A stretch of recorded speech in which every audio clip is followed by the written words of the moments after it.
अलैकुम वरहमतुल्लाहि वबरकातुहू। आज मैं आप हजरात के सामने एक बड़ा अहम मसला लेकर के आया हूँ कि क्या कुरान करीम को दिल में पढ़ने से सवाब मिल जाता है या नहीं मिलता। बहुत सारे मर्द हजरात और बहुत सारी औरतें ऐसी हैं जो कुरान को मुंह में पढ़ती हैं, ज़बान से नहीं पढ़ती। जिस तरीके से अखबार पढ़ा जाता है ना, इस तरीके से वो कुरान को पढ़ती हैं, ख़ास तौर से रमज़ानुल मुबारक के महीने में। क्योंकि वो ये समझते हैं कि अगर ज़ोर से पढ़ेंगे तो प्यास लगेगी, रोज़ा लगेगा, इसलिए वो आहिस्ता आहिस्ता मुंह के अंदर कुरान पढ़ती हैं। तो क्या इस तरीके से कुरान पढ़ने से कुरान का सवाब मिलता है या वो कुरान माना जाएगा या नहीं माना जाएगा, इस मसले पर मुझे आज अच्छे से बताना है। देखिए, तिलावत कहते हैं, पढ़ना कहते हैं कि ज़बान से पढ़ा जाए, यानी चाहे हल्की आवाज़ से पढ़ा जाए या तेज़ आवाज़ से पढ़ा जाए, उसको कहते हैं तिलावत। अब आप मुंह में पढ़ रहे हैं, मर्द हों या औरतें हों, आपने मिसाल के तौर पर एक पारा पढ़ लिया मुंह के अंदर, ना ही तो आप ही को आवाज़ आई ना किसी बराबर वाले को आवाज़ आई।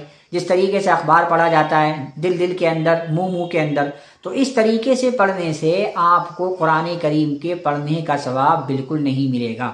अलबत्ता देखने का सवाब मिल जाएगा, क्योंकि कुरान करीम वो किताब है जिसको देखने का भी सवाब मिलता है, पढ़ने का भी सवाब मिलता है, छूने का भी सवाब मिलता है, या इसी तरीके से समझने का भी सवाब मिलता है। तो अगर आपने मुंह के अंदर पढ़ा, सिर्फ ज़बान भी हरकत नहीं की, दिल से आप पढ़ रहे हैं या पढ़ रही हैं, तो इस तरीके से पढ़ने से आपको कुरान का सवाब तो नहीं मिलेगा, लेकिन कुरान करीम को देखने का सवाब आपको मिल जाएगा। तो इसलिए कोशिश ये की जाए रमज़ान के महीने में कि चाहे आधा ही पारा क्यों ना पढ़ें, चाहे एक पारा या दो पारा या इसी तरीके से एक रुकू या दो रुकू ही क्यों ना पढ़ें, दिल में ना पढ़ा जाए बल्कि ज़बान से अदा किया जाए। चाहे आप आहिस्ता से भी पढ़ सकती हैं ज़बान से, या मर्द हजरात हैं तो ज़बान से ज़ोर से भी पढ़ सकते हैं। ज़बान से पढ़ने का मतलब ये है कि या तो आपको आवाज़ आ जानी चाहिए कि मैं क्या पढ़ रहा हूँ या मैं क्या पढ़ रही हूँ, या इसी तरीके से बराबर वाले को आवाज़ आ जानी चाहिए।